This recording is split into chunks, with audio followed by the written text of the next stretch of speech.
Hello students, मैं गुप्ता। जैसा कि आपको पता है कि आज से आपका जो भारत का भूगोल है वो टॉपिक शुरू होने जा रहा है। तो भारत के भूगोल देखिए एक महत्वपूर्ण टॉपिक है और इसमें काफ़ी कुछ आपको पढ़ना है। भारत की स्थितियों से लेकर के भारत की जलवायु है। मैंने आपको वैसे सिलेबस सेंड कर दिया था, परंतु फिर भी आपको मैं इसमें एक एक चीज़ को डिटेल में कराऊँगा। तो जैसे कि आपका पहला जो टॉपिक है वो दक्षिण एशिया के संदर्भ में भारत की स्थिति। तो देखिए, आपने भारत के बारे में सुना है, भारत को इंग्लिश में इंडिया भी कहते हैं, है ना। इंडिया भी कहते हैं।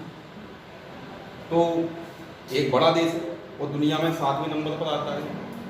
तो इसके बारे में हम काफ़ी सारी चीज़ देखें। सबसे पहले हम देखते हैं इसकी अवस्थिति, सिचुएशन कहाँ पर है इसकी। तो देखिए, जो भारत है हमारा, ये भूमध्य रेखा के उत्तर में अवस्थित है। भूमध्य रेखा ये जा रही है, देखिए ना, 0 डिग्री की रेखा है जो, इसको भूमध्य रेखा कहते हैं, क्योंकि ग्लोब को बीचों बीच से वो गुजरती है और पूरे ग्लोब को या पृथ्वी को 2 बराबर भागों में विभाजित करती है। तो इसके उत्तर में है वो भारत की अवस्थिति है। तो देखिए, यहाँ पर जो भारत है इसके सबसे दक्षिण में पड़ता है आपका केरल, तमिलनाडु, और इसके उत्तर में आपको पता है जम्मू कश्मीर और लद्दाख है ना। पूर्व में अरुणाचल प्रदेश है, यहाँ पर पूर्व में अरुणाचल प्रदेश है, और पश्चिम में आपको पता है गुजरात है। तो 28 राज्य हैं टोटल और 8 केंद्र शासित प्रदेश हैं इसमें। तो आपने जैसा पढ़ा होगा पिछली क्लासेस में या नहीं पढ़ा है, तो मैं आपको और इसमें डिटेल बताऊंगा। तो देखिए, अवस्थिति में सबसे पहले इंपॉर्टेंट में कई सारे पॉइंट्स आते हैं, तो हम इसके कई सारे पॉइंट्स को देखेंगे। पहले अवस्थिति है, उसके बाद आकार एवं आकृति है, पड़ोसी देश एवं सीमाएं हैं, फिर दक्षिण एशिया के संदर्भ में स्थिति और लाभ है। तो हम इनको एक एक करके टॉपिक को क्लियर करेंगे, ठीक है। तो सबसे पहले देखिए, इसकी हम अवस्थिति देखते हैं। तो आपको पता ही है कि जो भारत की अवस्थिति है वो 8/4 और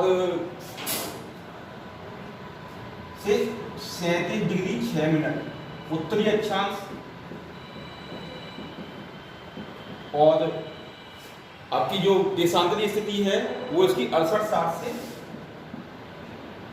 7 मिनट से 97 डिग्री 25 मिनट है। ये देशांतर है, पूर्वी देशांतरों के बीच में अवस्थित है। यानी कि भारत की देखिए, अगर हम अक्षांशीय विस्तार और देशांतीय विस्तार को देखें तो भारत काफी बड़ा देश है और 8 डिग्री 4 मिनट से 37 डिग्री 6 मिनट उत्तरी अक्षांशों के मध्य है, और 68/60 से 97 डिग्री पश्चिम जो है पूर्वी देशांतरों के मध्य में अवस्थित है। देखिए, ये एक बहुत ही इंपॉर्टेंट अक्षांश है, ये आपको ध्यान में रखने हैं। आप इसको 84 और 376 करके याद रख सकते हो, इसको 687, 97, 55 को याद करके आप रख सकते हैं। तो देखिए, ये है भारत की अक्षांशीय स्थिति। अब देखिए, भारत का ये उत्तर दक्षिण विस्तार है, पूर्व पश्चिम है ना। तो इसका जो उत्तर दक्षिण विस्तार है वो है 3214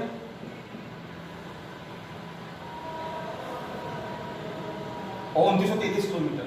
तो ये तो है इसकी अक्षांशीय स्थिति। इसके बाद इसमें एक ही इंपॉर्टेंट और है, देखिए इसमें एक ही इंपॉर्टेंट ये है कि भारत में मानक अक्षांश है वो कहाँ है। देखिए, ये 82.5 डिग्री की जो मतलब जो देशांतरीय रेखा है ये यहाँ से गुजर रही है, ऐसे मिर्जापुर से होती हुई गुजरती है। इसको हम कहते हैं आपका मानक अक्षांश। ये भारत का मानक अक्षांश है जो 82.5 डिग्री पर स्थित है, और ये उत्तर प्रदेश के मिर्जापुर से होकर के गुजरता है। और इसके अलावा कई 4 राज्यों से गुजरता है, उत्तर प्रदेश से, आंध्र प्रदेश से, है ना, मध्य प्रदेश से, छत्तीसगढ़ से, तो ऐसे जो गुजरता है। तो देखिए, ये इसका मानक अक्षांश है। इसके अलावा स्थिति में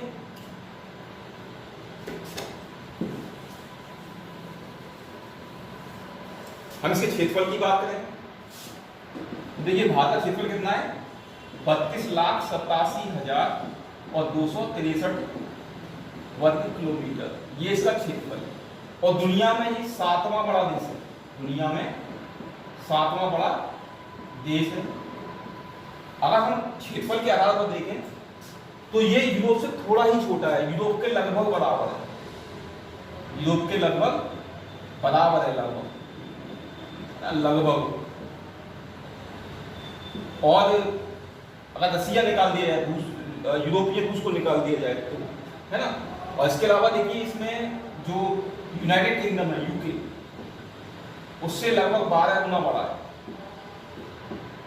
पाकिस्तान से 4 गुना बड़ा है, 4 गुना बड़ा है। तो ये भारत का क्षेत्रफल है।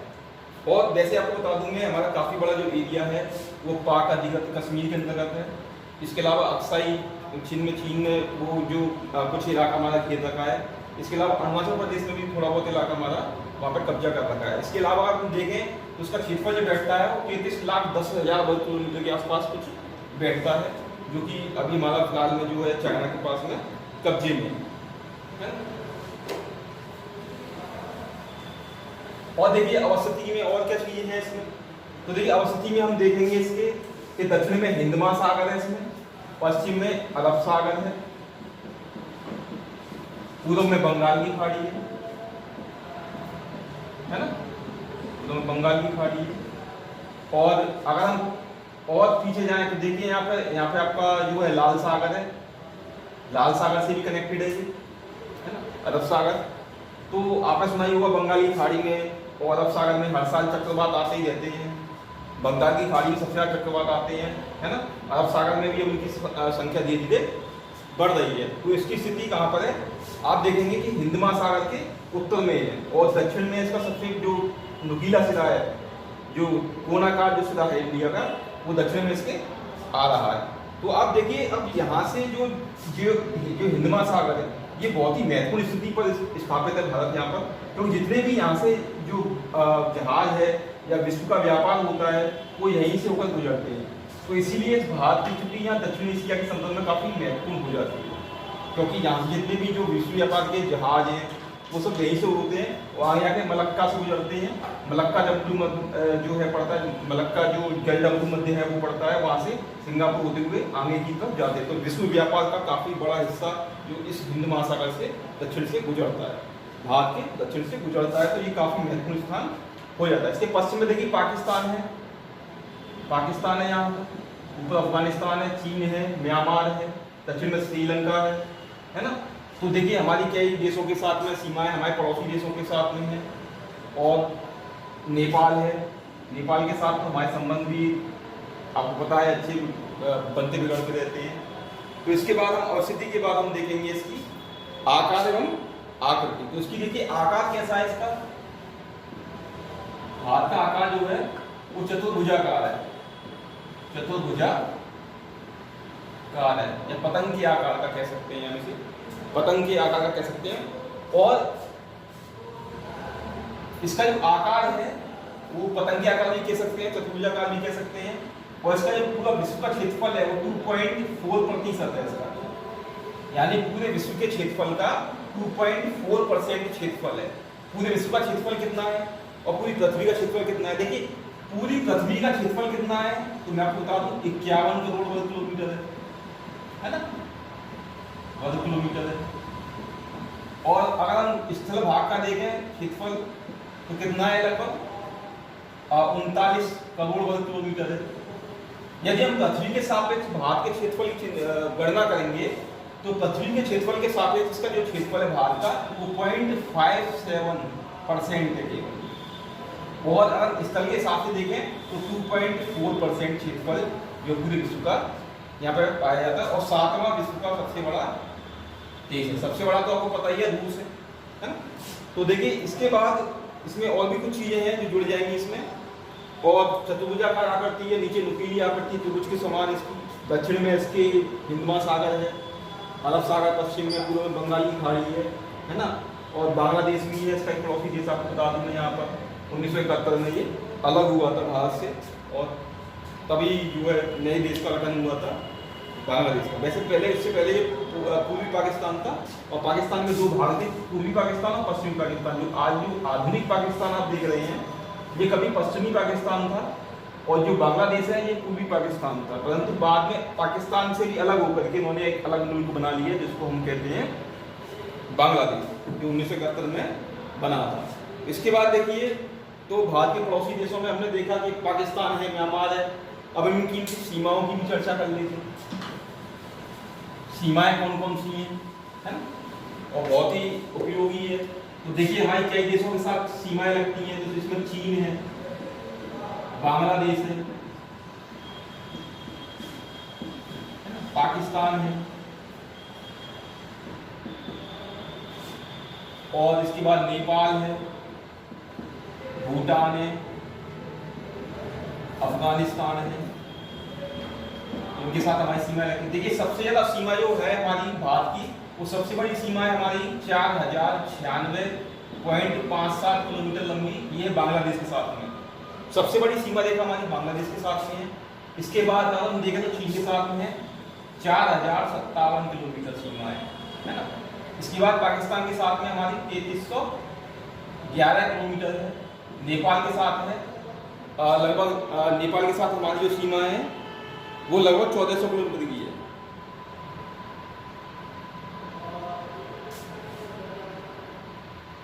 नहीं सॉरी 1751 किलोमीटर लंबी है।